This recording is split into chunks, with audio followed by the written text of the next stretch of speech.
Evaluation is an important aspect of entrepreneurship education.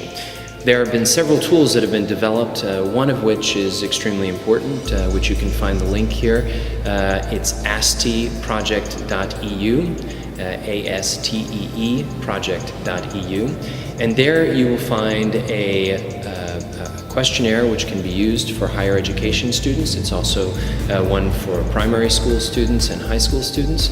And this is something that you can use to evaluate your projects and your teaching courses from the beginning and the end, and see the change which these students have developed their entrepreneurial attitudes, skill sets, intentions, and knowledge.